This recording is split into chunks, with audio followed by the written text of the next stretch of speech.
I saw the deleted report hovering in the air like a ghost. She smiled. A slow, controlled grin that made the others laugh, nervously. The entire room shifted. I remained still. The type of stillness that felt like a cage. It wasn't the first time she'd done this. But something in her tone, the sharpness, was different today. A subtle power play, aimed directly at me. The audience, my coworkers, watched. Their gazes flickered between the two of us. They knew, and I knew. She wanted control. But she didn't understand. I reached for my phone, slowly, unfolded the paper inside. Yes, I'll take the $700,000 to join your firm. I let the words sit on the screen, unmoving, as the room around me turned to static. The truth wasn't easy to swallow. She'd been off. More than just the usual late nights or the faint smell of another man's cologne on her clothes. It wasn't just her little work trips either.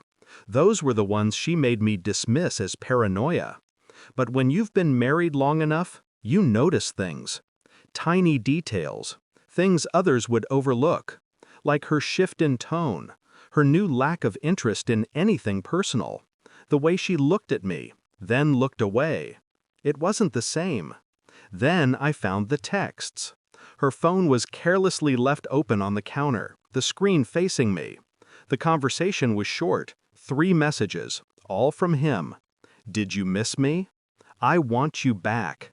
Tell him you'll come home tonight. I'll be waiting. That was it, the confirmation. And it wasn't about the affair. I knew that already. It was about what came next. She'd erased the truth from my life. And now, I was going to erase her. Not with anger. No, anger was a child's weapon. I would destroy her with something far more effective. Calm.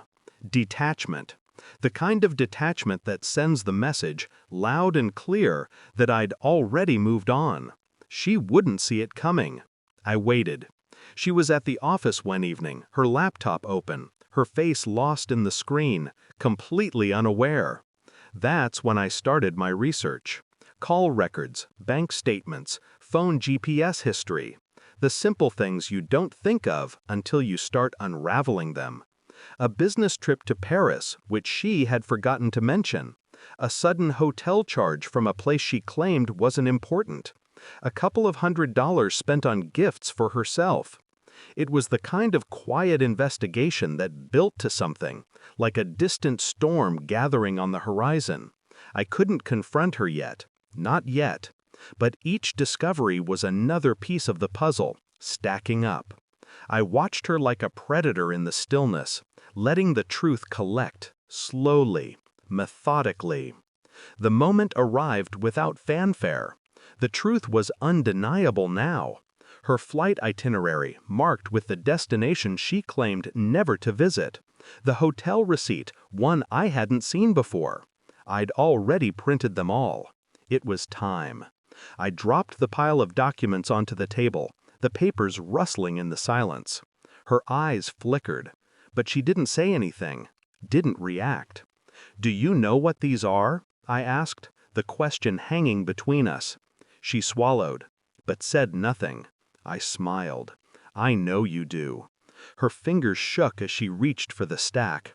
Her breath quickened, but she didn't speak. The guilt was there, raw and exposed, but not a word came out of her mouth. I leaned back in my chair, unbothered, and watched her face as she processed it. She wasn't shocked. She wasn't broken. She was simply trying to process the loss of control. That was the part I enjoyed the most. She always thought she could erase me, but now she was just irrelevant. The confrontation was cold, calculated, a simple exchange. The papers, her face, her denial, and then I watched the real shift. I wasn't angry, I wasn't upset, I wasn't even sad. What I was finished. I picked up my phone again, calm, cool, and collected. I dialed the number.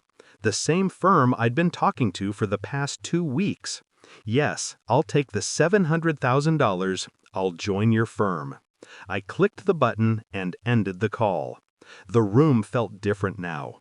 The silence grew heavier. Don't forget to clear your desk before you leave, I said, looking directly at her. No malice, no anger, just a quiet, sharp certainty. Her face went pale. But she didn't argue. She couldn't. As I walked out the door, the sound of the blinds clicking shut behind me felt final. I had already taken everything. Her power, her control, her world. It didn't matter anymore. She could chase it all back, but she wouldn't find me there. I had learned that sometimes the most dangerous thing isn't anger or revenge. It's emotional detachment.